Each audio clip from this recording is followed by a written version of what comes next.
ಎಲ್ಲರಿಗೂ ನಮಸ್ಕಾರಗಳು. ನಾನು ಈಶ್ವರ್ ಖಂಡ್ರೆ, ಅರಣ್ಯ ಜೀವಿಶಾಸ್ತ್ರ ಮತ್ತು ಪರಿಸರ ಇಲಾಖೆ ಸಚಿವ ಮಾತನಾಡ್ತಾ ಇದ್ದೇನೆ. ಬಂಧುಗಳೇ, ಎಲ್ಲರಿಗೂ ಪ್ರಥಮವಾಗಿ ಅರ್ತ್ ಅವರ್ನ ಈ ದಿವಸದ ಹಾರ್ದಿಕ ಶುಭಾಶಯಗಳು ಮತ್ತು ಅಭಿನಂದನೆಗಳನ್ನು ಸಲ್ಲಿಸ್ತಾ ಇದ್ದೇನೆ. ವಿದ್ಯುತ್ ಈ ಜಗದ ಅದ್ಭುತ ಆವಿಷ್ಕಾರಗಳಲ್ಲಿ ಒಂದು. ಕೈಗಾರಿಕೆಗಳ ಚಕ್ರ ಉರುಳಲು, ದೇಶದ ಅಭಿವೃದ್ಧಿಯ ರಥ ಸಾಗಲು ವಿದ್ಯುತ್ ಅತ್ಯಗತ್ಯ ಮತ್ತು ಅವಶ್ಯಕವಾಗಿದೆ.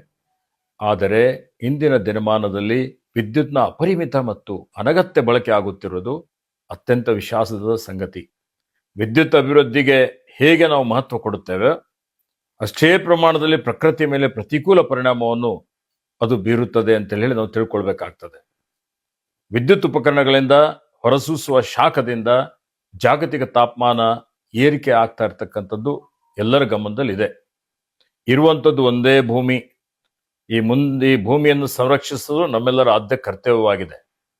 ಇದನ್ನು ಸಂರಕ್ಷಿಸಿ ಮುಂದಿನ ಪೀಳಿಗೆಗೆ ನಾವು ಹಸ್ತಾಂತರಿಸಬೇಕಾಗಿದೆ.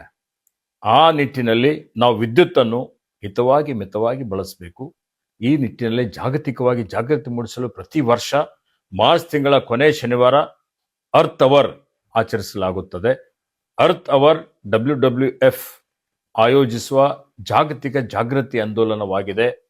ಈ ವರ್ಷ ಮಾರ್ಚ್ 28ರಂದು ಅರ್ತ್ ಅವರ್ ಆಚರಿಸಲಾಗುತ್ತಿದ್ದು, ಅಂದು ರಾತ್ರಿ 8:30ರಿಂದ 9:30ರವರೆಗೆ ಎಲ್ಲರೂ ನಿಮ್ಮ ಕಾರ್ಯಸ್ಥಳ, ಮನೆಗಳಲ್ಲಿ ಅನಗತ್ಯವಾದ ವಿದ್ಯುತ್ ದೀಪಗಳನ್ನು ನಂದಿಸಿ ಜಾಗೃತಿ ಮೂಡಿಸಬೇಕು.